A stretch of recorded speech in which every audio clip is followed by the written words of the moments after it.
জীবনে সবথেকে বেশি মূল্যবান বস্তু কি? ধন, স্বর্ণ, মাণিক্য, আভূষণ? না, এই সব কিছু মিলিয়েও সময়ের এক মুহূর্তের সামনে মলিন হয়ে পড়ে।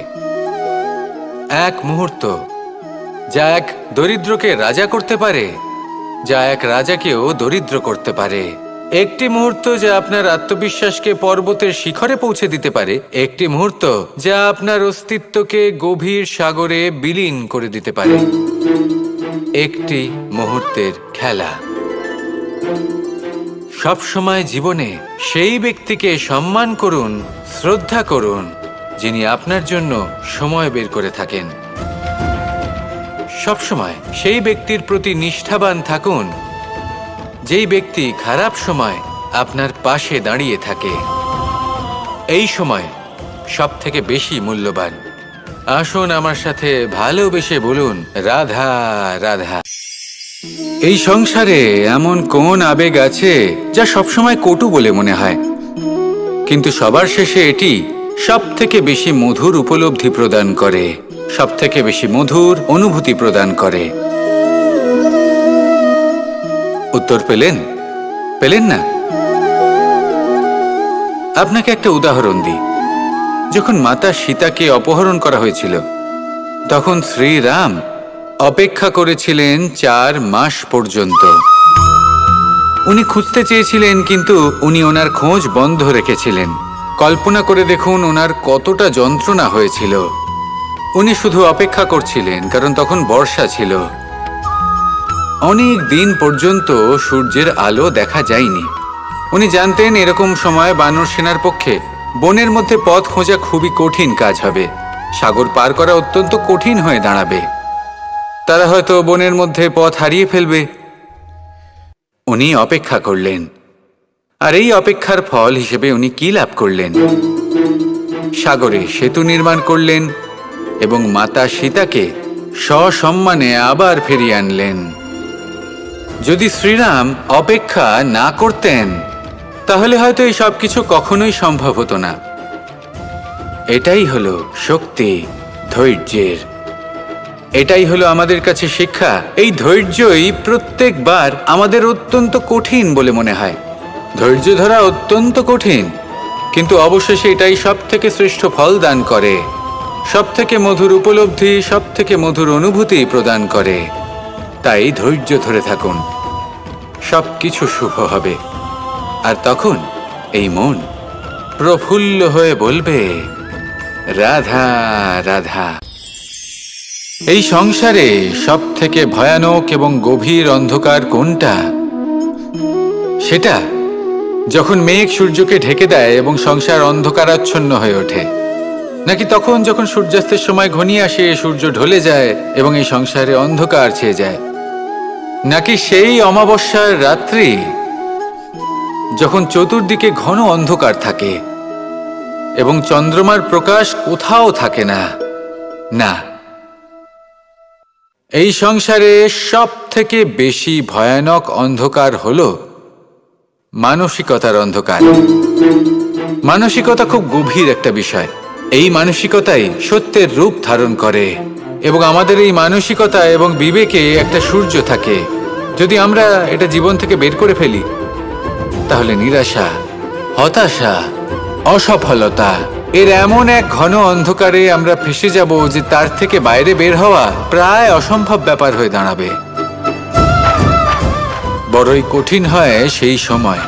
সেই জন্য ইতিবাচক মনোভাব থাকা খুব প্রয়োজনীয়। এটা ভাববেন না যে এটা আমার সাথে কেন হলো, এই সমস্যা কেন এলো, ওই ব্যক্তি আমার সাথে এটা কেন করলেন। এটা ভাবুন যে আমি জীবনে যে পরিস্থিতিতে দাঁড়িয়ে আছি, তার থেকে আমি ঠিক কিভাবে বাইরে বেরোতে পারবো। যতই ঘন অন্ধকার থাকুক না কেন, খুব ছোট একটা প্রদীপের প্রকাশ আমাদের পথপ্রদর্শক হয়ে দাঁড়াতে পারে। আর আমাদের জীবনে এই ছোট্ট একটা প্রকাশ হলো আশা। এই আশার একটি কিরণ আমাদের অত্যন্ত গাঢ় অন্ধকারেও পথ দেখাতে পারে। তাই এই আশাকে সবসময় মনে প্রজ্বলিত করে রাখুন। গাঢ় থেকে গাঢ় অন্ধকারের সাথে, কঠিন থেকে কঠিনতর সমস্যার সাথে লড়াই করুন, সামনে এগিয়ে চলুন, আর আমার সাথে ভালোবেসে বলুন, রাধা রাধা। যখন আমরা মৌন থাকি তখন আমরা কতটা শক্তি ব্যয় করি, বিন্দুমাত্র নয়। সেখানেই যখন আমরা রুষ্ট হই তখন আমরা কতটা শক্তি ব্যয় করি। আমাদের রক্ত গরম হয়ে ওঠে, চোখ থেকে যেন অগ্নি বর্ষা হয়, আমরা চিৎকার করতে থাকি, জোরে কথা বলি, কখনো কখনো আমরা অনুচিত কর্ম করে বসি। সবকিছুই ক্রোধের বশে করি। এবার এই ক্রোধকে মৌনতায় পরিণত করতে হবে।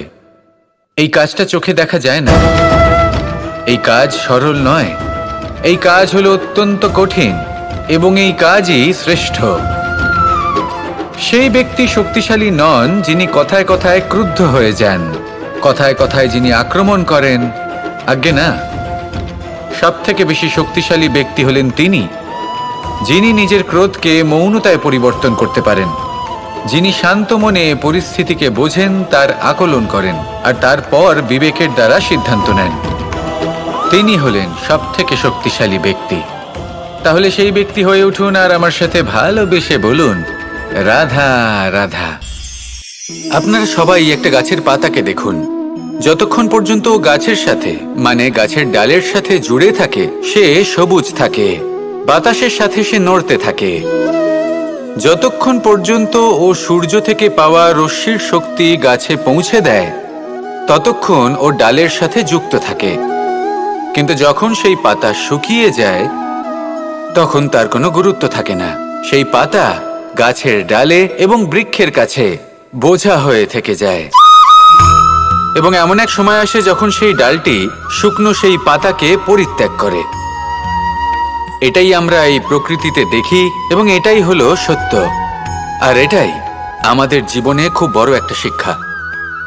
যদি আপনিও নিজের জীবনে নিজের আপনজনদের কাছে বোঝা স্বরূপ হয়ে দাঁড়ান, তাহলে তারা আপনাকে যতই ভালোবাসুক না কেন, ওনারা যদি নাও চান, তাহলেও এমন এক দিন আসবে যখন আপনার আপনজন আপনাকে পরিত্যাগ করবে। সেই জন্য সবসময় আত্মনির্ভর হয়ে ওঠার চেষ্টা করুন, নিরন্তর পরিশ্রম করতে থাকুন, কারোর ওপর বোঝা হয়ে থাকবেন না, বরং তার সাথে মিলে দায়িত্ব পালন করুন। এমনটা করবেন তাহলে আপনার সম্মানও বজায় থাকবে এবং সম্পর্কের মধ্যে আপনার মূল্যও বজায় থাকবে। আসুন আর আমার সাথে ভালোবেসে বলুন, রাধা রাধা। কখনো কখনো অন্ধকারের সাথে লড়াই করার জন্য আমরা প্রদীপ জ্বালাই। এতে প্রথমে সলতে রাখি, তারপর তেল ঢালি, তারপর আগুন জেলে এটা প্রজ্বলিত করি। তারপর একটা সময় আসে যখন এই প্রদীপ নিভে যায়। কারণটা কি? কারণ কি এটা যে প্রদীপের প্রকাশমান হওয়ার ক্ষমতা সমাপ্ত হয়েছে? না, এই যে আগুন আমরা দেখতে পাচ্ছি, এই আগুনের জন্য যে শক্তির প্রয়োজন হয় তা আসে এই তেল থেকে। যদি এই তেল সমাপ্ত হয়ে যায় তাহলে এই প্রকাশ তাও সমাপ্ত হয়ে যায়। আর আমাদের জীবনে এই তেল হলো আমাদের কর্ম, আর এই আগুন আর এর দ্বারা উৎপন্ন হওয়া প্রকাশ আমাদের ভাগ্য। যত আমাদের কর্ম ক্ষীণ হতে থাকবে, আমাদের ভাগ্য সৌভাগ্য কোথাও না কোথাও লুপ্ত হয়ে যাবে। যে উজ্জ্বল ভবিষ্যৎ আমরা চাইছি তা কখনো লাভ করতে পারবো না যদি কর্ম না করি। ঠিক যেমন তেল ছাড়া অগ্নি উৎপন্ন হয় না, তেমনি কর্ম ছাড়া সৌভাগ্য হয় না। আর যেমন কর্ম তেমন ভাগ্য। তাই সবসময় কর্ম করতে থাকুন, কর্ম করা থামাবেন না। আর আমার সাথে ভালোবেসে বলুন, রাধা রাধা।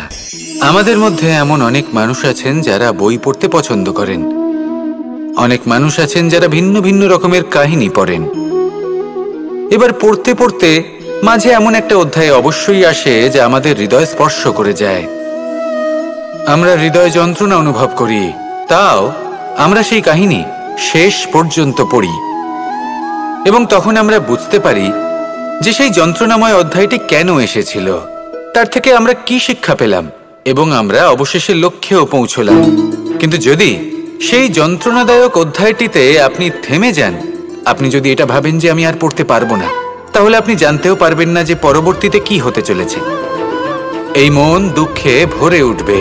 মনে প্রশ্ন আসতেই থাকে যার উত্তর আমরা পাই না, নিজেদের লক্ষ্য বুঝতেই পারি না।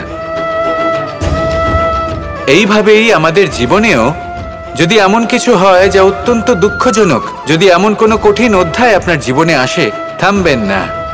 তা হলো আপনার জীবনের কাহিনীর একটি যন্ত্রণাদায়ক দুঃখজনক অধ্যায় মাত্র। শেষ পর্যন্ত এই কাহিনীতে টিকে থাকুন, কর্ম করতে থাকুন। আপনি বুঝতে পেরে যাবেন যে এই কঠিন পরিস্থিতি আপনার জীবনে কেন এসেছিল। আপনি শিক্ষাও লাভ করবেন এবং লক্ষ্যও লাভ করবেন। আসুন আমার সাথে ভালোবেসে বলুন, রাধা রাধা। আমাদের সকলের কাছে বৃক্ষ অত্যন্ত প্রিয়। আমরা সর্বদাই চাই এই বৃক্ষ যেন সবুজ থাকে, ফুলে ফলে ভরে থাকে, আমাদের ছায়া প্রদান করে, তা যেন সুস্থ থাকে, আমাদের ফল প্রদান করে। আর সেই জন্য আমরা প্রতিদিন সেই বৃক্ষকে জল প্রদান করি। কিন্তু কখনো ভেবে দেখেছেন যে জল তো আমরা বৃক্ষের গোড়ায় দিই, তারপরেও এই জল সেই বৃক্ষের প্রত্যেকটি পাতায় ঠিক পৌঁছে যায়? এটা কিভাবে সম্ভব? কিছুটা এরকমই হলো আমাদের কর্ম। যদি এই পৃথিবীতে থেকে শুদ্ধ মনে সৎকর্ম করেন, এই কর্ম সোজা ঈশ্বরের কাছে গিয়ে পৌঁছয়। যদি শ্রদ্ধাভাব নিয়ে সমর্পিত হয়ে শুদ্ধ চিত্তে আপনি কাউকে সেবা করেন, তা সে মাতা পিতাই হোক, পরিবার হোক, গুরু হোক, পশুপক্ষী হোক বা সমাজ হোক, তাহলে সেটা সোজা ঈশ্বরের চরণে সমর্পিত হয়। সবসময় শুদ্ধ চিত্তে সমর্পিত হয়ে এবং মনে শ্রদ্ধা ভাব নিয়ে কর্ম করুন। ঈশ্বর নিজে থেকেই এর ফল আপনাকে প্রদান করবেন। আসুন আমার সাথে ভালোবেসে বলুন, রাধা রাধা। প্রজাপতি দেখেছেন? কি সুন্দর হয়, তাই না? এই প্রজাপতি, ওদের দিকে তাকালে নিজের অজান্তেই নিজের মুখে হাসি ফুটে ওঠে। কিন্তু এই প্রজাপতি জন্ম থেকেই এমন দেখতে হয় না। জন্ম থেকে এদের কাছে ডানা থাকে না, এরা উড়তেও পারে না। যখন একটি প্রজাপতি জন্ম নেয় তখন প্রথমে ডিম অবস্থায় থাকে সে। আস্তে আস্তে সেই কবচ সে ভেঙে ফেলে, খুব পরিশ্রম করতে হয় তাকে। তারপর কীটের আকার ধারণ করে সে চলতে থাকে, অনেক কষ্ট সহ্য করতে হয়, অনেক পরিশ্রম করতে হয়। তারপর তার রূপ বদলে যায়, তারপরে তার ডানা গজায়, তারপরে সে উড়তে পারে। এই নিরন্তর পরিশ্রমই সাফল্যের মূল মন্ত্র হয়। কখনো কখনো প্রতিভাও কম পড়ে যায় যদি নিরন্তর পরিশ্রম না করা হয়, যদি সমর্পণের ভাব মনে না থাকে, দৃঢ় নিষ্ঠা না থাকে।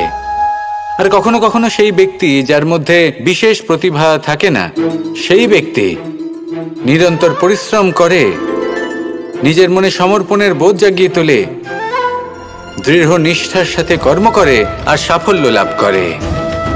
সেই জন্য আপনি জীবনে যেখানেই পৌঁছে যান না কেন, নিরন্তর পরিশ্রম করতে থাকুন। তবেই আপনার ভবিষ্যৎ রঙিন প্রজাপতির মতন গগনচুম্বী হবে। তবেই এই সংসার আপনাকে দেখবে এবং নিজের অজান্তেই এই সংসার নিজের মুখে হাসি ফুটিয়ে তুলবে এবং এই সংসার আমার সাথে ভালোবেসে বলবে, রাধা রাধা। মুক্তোর এই মালা দেখতে কত সুন্দর হয়, তাই না? যিনি ধারণ করেন তাকেও এটা শীতলতা প্রদান করে, আর যে ব্যক্তি দেখে তার চোখও এই দৃশ্য দেখে শান্তি উপলব্ধি করে। কিন্তু ভাবুন, যদি এমন কিছু হয় যে সুতো দ্বারা এই মুক্তোর মালা তৈরি হয়েছে সেটা কেউ ছিঁড়ে দেয়, তাহলে এই মুক্তোর মালা ছিঁড়ে যাবে আর সমস্ত মুক্তো মাটিতে পড়ে যাবে, ছড়িয়ে পড়বে। তখন কি আমরা এটা ভাববো যে এটা তো মাটিতে পড়ে থাকা বস্তু, এটা আমি তুলবো না? ভাববো না, তাই না? আমরা নিচু হয়ে একটা মুক্তো কুড়িয়ে নিই এবং আবার এদের সুতোর মধ্যে প্রবেশ করাই। কেন? কারণ এই মুক্তো হলো বহুমূল্য। এতে কোনো সন্দেহ নেই যে এই মুক্তো হলো বহুমূল্য। কিন্তু এর থেকেও অনেক বেশি বহুমূল্য হলো আমাদের জীবনে আমাদের সম্পর্ক, আমাদের বন্ধু বান্ধব। এই সম্পর্কেও কখনো কখনো বিবাদ হয়, মনোমালিন্য হয়, এগুলোও ছড়িয়ে যায়। আর সেই সময় এই মুক্তোর মতোই নত হয়ে আমাদের এই সম্পর্কগুলিকে হাতে তুলতে হবে, এদের জুড়তে হবে, এদের আগলে রাখতে হবে, কারণ এদের থেকে বহুমূল্য আর কিছুই নেই। আর যদি এই কাজটা আপনি শিখে নিতে পারেন, তাহলে আপনার জীবনের এই সম্পর্ক, এই বন্ধুত্ব সবসময় আপনাকে বল প্রদান করবে, আনন্দ প্রদান করবে। আর এই মন সুপ্রসন্ন হয়ে বলবে, রাধা রাধা। এই শুকনো পাতাটিকে দেখুন, নিষ্প্রাণ হয়ে পড়েছে। কোনো একটা সময় এই পাতাটি একটা গাছের ডালে ছিল। সেই গাছ ওর লালন পালন করত। যখন যখন বাতাস বইত, এই পাতায় কম্পন দেখা দিত, মনকে প্রফুল্ল করে তুলত। কোনো একদিন এই পাতা গাছের ডাল থেকে ঝরে পড়ে গেল। নিঃসন্দেহে ও নিজের স্বাধীনতা পেল, কিন্তু আস্তে আস্তে শুকিয়ে গেল, নিষ্প্রাণ হয়ে গেল। দেখুন, আমি এই কথা বলছি না যে স্বাধীনতা অনুচিত, কখনোই না। কিন্তু যে কোনো পরিস্থিতিতে স্বাধীন হতে চাওয়া এটা নিশ্চিতরূপে অনুচিত। আমরা যদি আমাদের জীবনে পরিবারের গুরুত্ব ভেবে দেখি, তাহলে এই পরিবারে যতই মতভেদ থাকুক না কেন, যতই মনোমালিন্য থাকুক না কেন, যতই বিবাদ থাকুক না কেন, এই সব মিটিয়ে নেওয়া অত্যন্ত প্রয়োজনীয়। সেই সব কিছু সমাপ্ত করা অত্যন্ত প্রয়োজনীয়। কখনো এই পরিবারকে ভাঙতে দেবেন না, কখনো এই পরিবার থেকে দূরে চলে যাবেন না। এই পরিবার হলো আমাদের জীবনের একটা অমূল্য সম্পদ, অমূল্য এক আশ্রয়, যা এই সংসারে হয়তো কোথাও আপনি পাবেন না। তাই একে আগলে রাখুন। ভেবে নিন আপনি পাতা আর আপনার পরিবার সেই গাছ। আসুন আমার সাথে ভালোবেসে বলুন, রাধা রাধা।